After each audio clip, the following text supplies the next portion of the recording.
Okay, today we are going to start a new chapter, second chapter of the physics. Okay,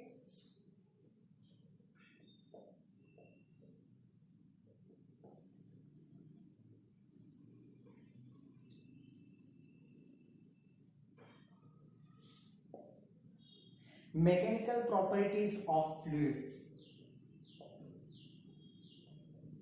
Mechanical properties of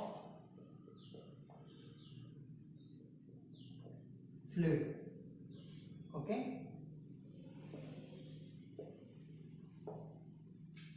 ठीक आहे. आता सगळ्यात पहिले म्हणजे काय, फ्लुइड म्हणजे काय आपल्याला बघायचं. काही थेरोटिकल पार्ट आहे याच्यामध्ये. मागच्या चॅप्टरमध्ये कसे प्रूफ्स असायचे, मग आपण डायग्राम काढणार, डायग्रामवरून गिवन, मग इक्वेशन्स. ठीक आहे. थेरोटिकल पार्ट असला का थोडंसं आपल्याला थेरोटिकली जावं लागतं, एक एक पार्ट त्याच्यामध्ये एक्सप्लेनेशन करावं लागतं आणि त्याच्यासाठी बुक पण लागतं, लक्षात घ्या. आता तुमच्याकडे पण बुक्स नाही, माझ्याकडे पण बुक्स नाही. ठीक आहे. आणि मार्केटमध्येही बुक्स नाही सध्या. तर आपल्याला जे काही PDF सेंड केलेले आहेत त्याच तुम्हाला प्रेफर करावे लागतील त्या ठिकाणी. ठीक आहे.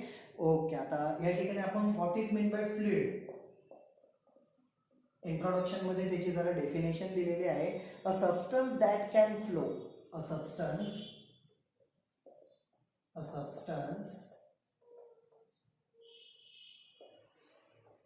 That can flow. असं सबस्टन्स की जो फ्लो होऊ शकतो. कोणते कोणते सबस्टन्स फ्लो होतात, चला याच्यामध्ये एकदम इझिली सांगायचं म्हटलं, liquid and gases are the fluid. ते काय आहे, ते फ्लुइड. म्हणजे लक्षात घ्या, आपल्याला आतापर्यंत फ्लुइड म्हणजे काय, मनामध्ये एकच कन्सेप्ट येते, फ्लुइड मीन्स वॉटर किंवा लिक्विड. नाही, फ्लुइड म्हणजे गॅसेस सुद्धा. हे माहीत असू द्या की substance that can flow. Yes, gases can flow over there and liquid पण कोणते पण टाईपचे असतील तर ते पण फ्लो होऊ शकतात. इवन लावा सुद्धा, म्हणजे जे याच्यातून म्हणजे लावा तुम्हाला माहिती आहे, हाय टेम्परेचर सबस्टन्स जो एवढ्या टेम्परेचरमध्ये असतो. मोल्डन मेटल्स असतात त्याच्यामध्ये, किंवा खूप टेम्परेचर खूप हाय असतं त्याचं, त्यामुळं ते फ्लो होतात त्या ठिकाणी, फ्लोईंग कपॅसिटी असते त्याच्यामध्ये. तर ते पण याच्यामध्ये फ्लुइडमध्येच मोडतं, लक्षात घ्या.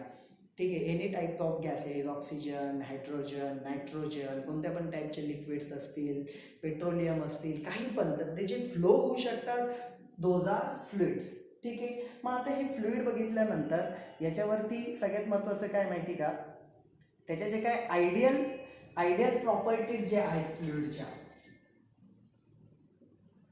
आयडियल प्रॉपर्टीज एक एक बघत जाऊ आपण. बघा, फर्स्ट थिंग या ठिकाणी काय, it is incompressible.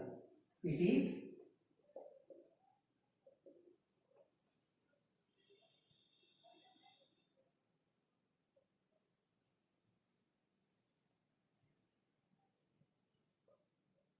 incompressible. That is, density is constant.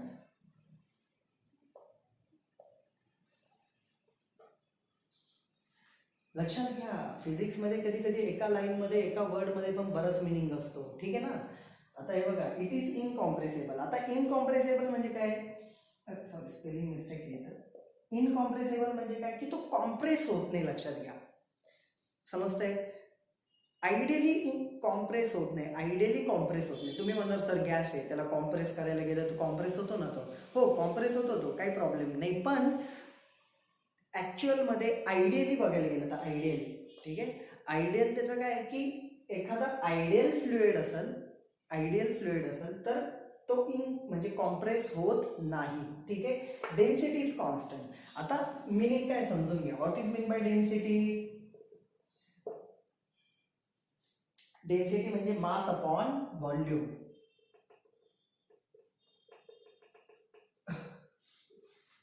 ठीक आहे. हा जो रेशो आहे तो कॉन्स्टंट राहतो, समजतंय.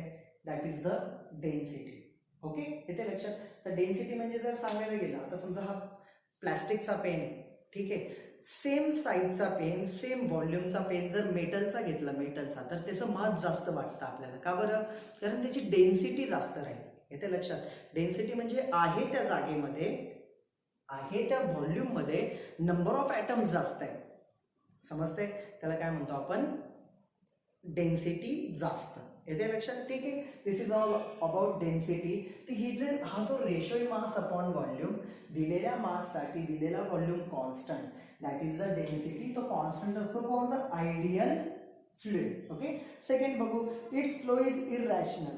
आता इररॅशनल किंवा sorry irrotational. It's flow is smooth, there is no turbulence in the flow.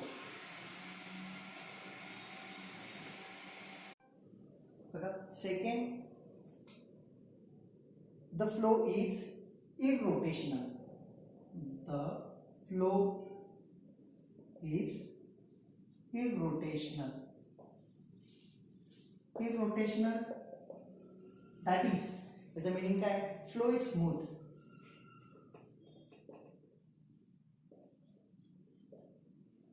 Flow smooth असतो त्याच्यामध्ये. ठीक आहे. Okay.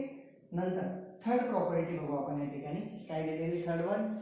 It is non viscous, there is no internal friction. Non viscous, it is non viscous. Non viscous, that is no internal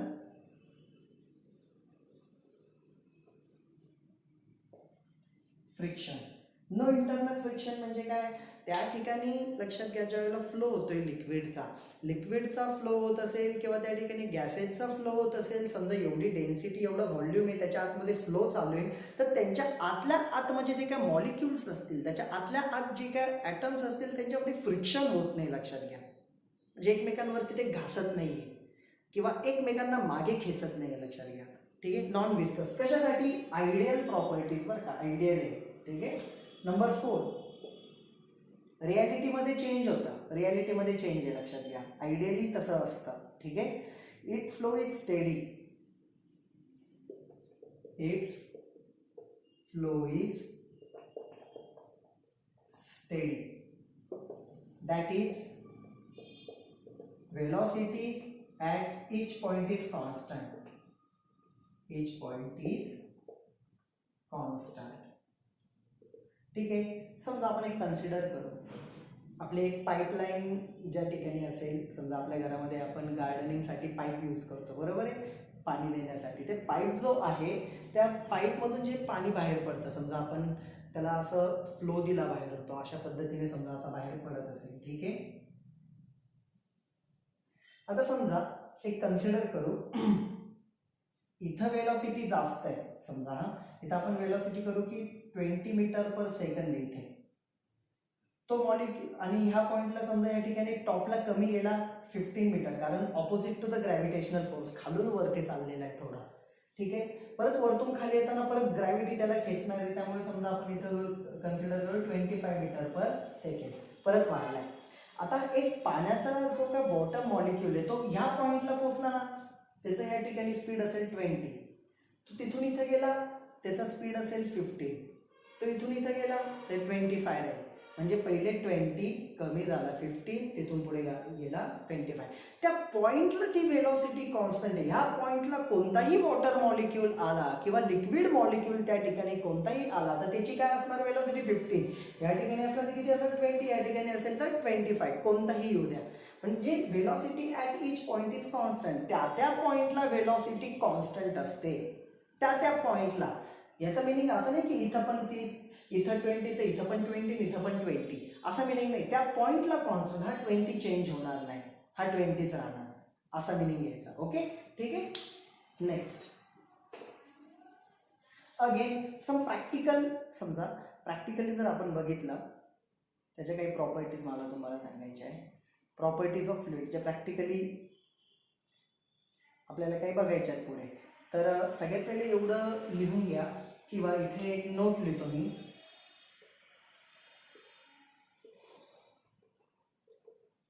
properties like sharing stress,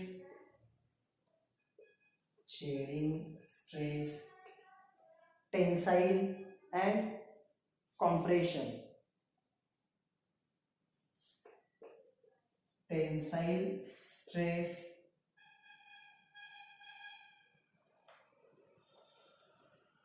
and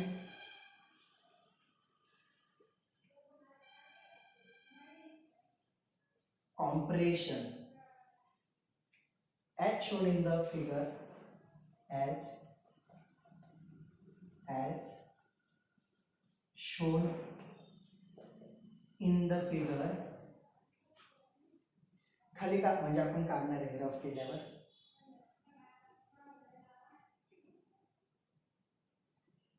will not be possessed by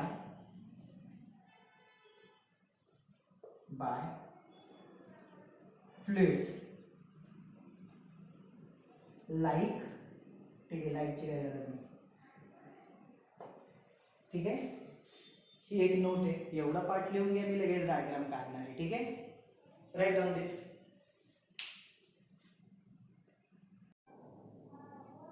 here it is.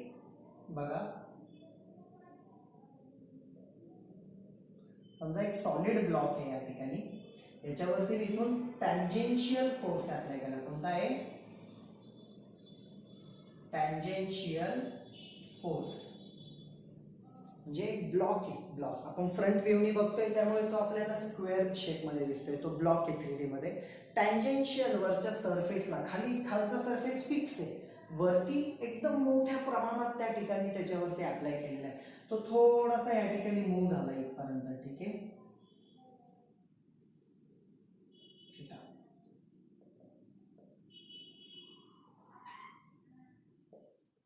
ठीक आहे. दिस is shearing stress. हा कोणता आहे?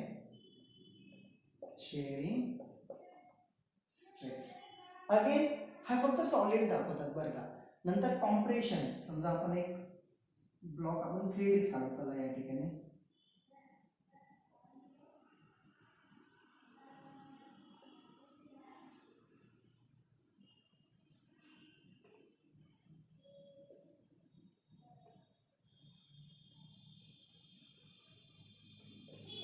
Compressive force किंवा tensile. समजा similar आपण block या ठिकाणी काढू आपण.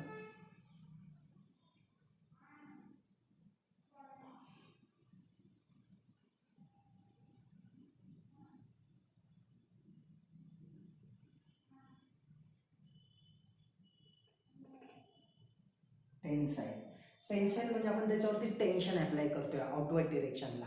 कॉम्प्रेशन म्हणजे त्याच्यावरती आपण कॉम्प्रेशन अप्लाय करतोय. हे जे टाईपचे फोर्सेस आहेत, these type of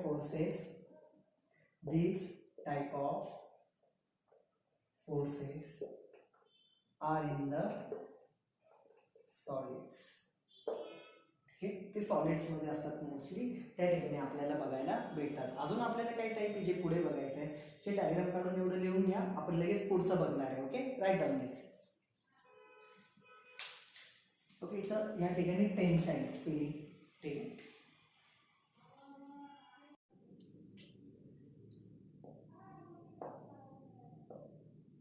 in the above diagrams,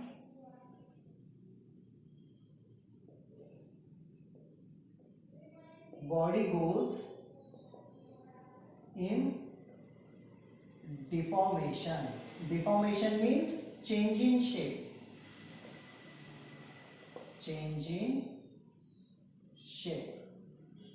Under the deforming forces.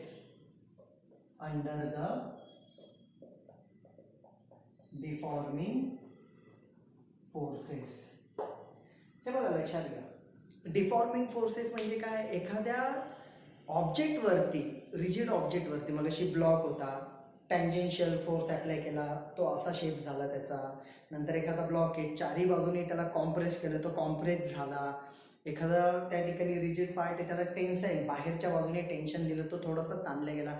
That is nothing but the त्याच्यावरती जे फोर्सेस अप्लाय होत आहेत, त्या फोर्सेसला आपण डिफॉर्मिंग फोर्सेस म्हणतो. आणि त्याच्यामध्ये जे काही चेंज इन शेप येतोय, that change in shape means deformation. Okay, हा पार्ट झाला मगाच्या डायग्राम्स ज्या काढलेल्या आपण त्याच्यामध्ये. ठीक आहे, आता याच्यामध्ये काय होतं माहिती का? काही object after the removal of the deforming forces, body retain its original shape and size. That is the elasticity. बघा, after the removal of deforming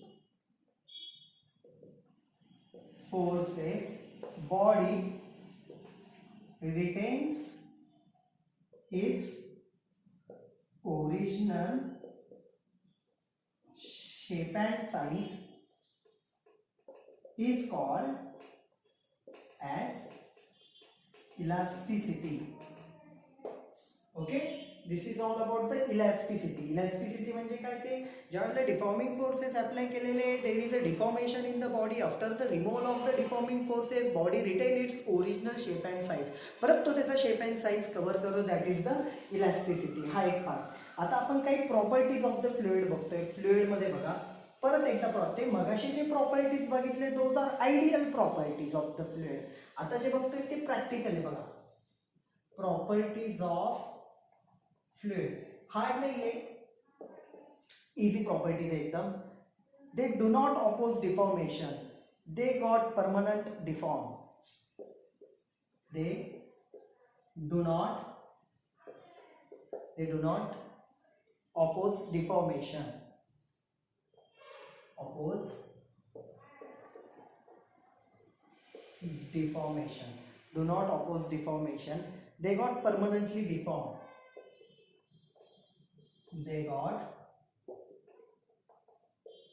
permanently deformed.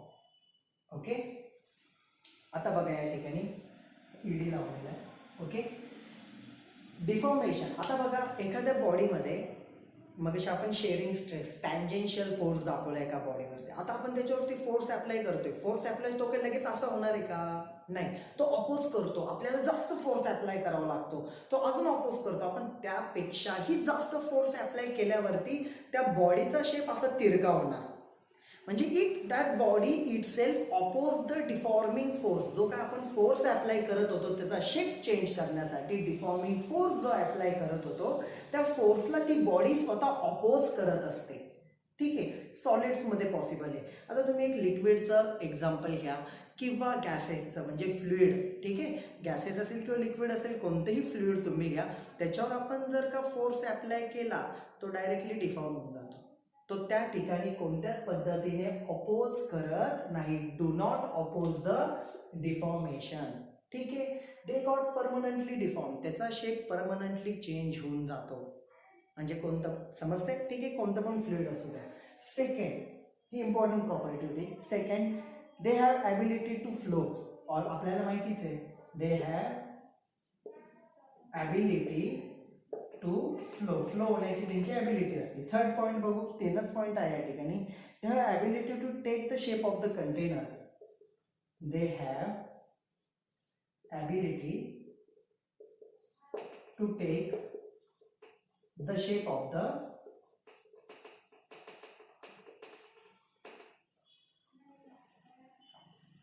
कोणत्या पण कंटेनरमध्ये टाका, कोणत्या पण शेपमध्ये कोणत्याही ठिकाणी आपण फ्लुइड म्हणजे लिक्विड आणि गॅसला टाकलं तर तो शेप त्या कंटेनरचा घेणार. ही त्यांची ability. These are the 3 practical properties of the fluid. हा पार्ट इतका तुम्ही लिहून घ्या. आपण लगेच पुढचा पार्ट बघूया. Okay, right down this.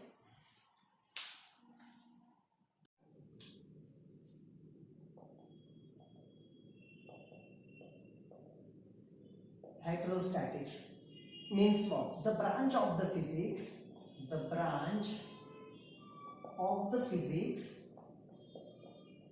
deals with study of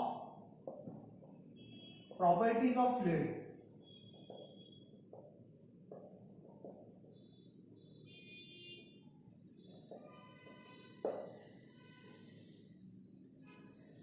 Study of properties of fluid is nothing but the hydrostatics. ठीक आहे, hydro means water, liquid, fluid. ठीक आहे, तिघांपैकी डिपेंडिंग ऑन द सिच्युएशन असे मिनिंग चेंज होतात. हायड्रोस्टॅटिक्स मीन study, त्याचा study. ठीक आहे, hydrostatics. नंतर आता या ठिकाणी आपण बघणार आहे what is mean by pressure. Pressure means applied force per unit area. Applied force to the surface per unit area. Means pressure is equal to force, applied force per unit area. त्याचं SI unit काय येईल? SI unit जर तुम्ही बघितलं, force measured in newton, ठीक आहे, area measured in metre square. Newton per metre square means it is nothing but the SI unit of the pressure, applied force per unit area. ठीक आहे. नंतर या ठिकाणी आपण काही त्याचं डायमेन्शन्स बघू आपण. डायमेन्शन्स ऑफ प्रेशर हे इम्पॉर्टंट आहे. डायमेन्शन्स LMT ते स्टँडर्ड आहे, ते डायरेक्ट तुम्ही लक्षात पण ठेवू शकतात. बघा या ठिकाणी त्याचे डायमेन्शन्स मी तुम्हाला सांगतोय. L-1 M1 T-2, L-1 M1 T-2. ठीक आहे. Okay, these are the dimensions of the pressure. Okay, आता आपल्याला काय सांगायचंय नाव किंवा नोट बघू आपण. काय 1 newton per metre square is equal to 1 pascal, 1 PA असं लिहितात. म्हणजे 1 पास्कल म्हणजे काय? 1 न्यूटन पर मीटर स्क्वेअर. ठीक आहे. 1 हेक्टापास्कल, 1 हेक्टापास्कल मीन्स 100 पास्कल. ठीक आहे. दिस इज ऑल अबाउट द 1 हेक्टापास्कल.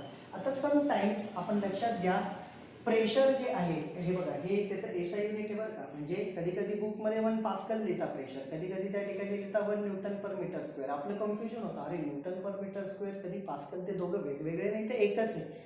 कधी कधी बुकमध्ये देतात there are 2 hectopascal pressure applied on the given surface. मग आपल्याला कन्वर्ट करता आलं पाहिजे हेक्टापास्कल टू पास्कल 100 ने मल्टिप्लाय करून. ठीक आहे. आणि कधी कधी प्रेशर बारमध्ये देतात.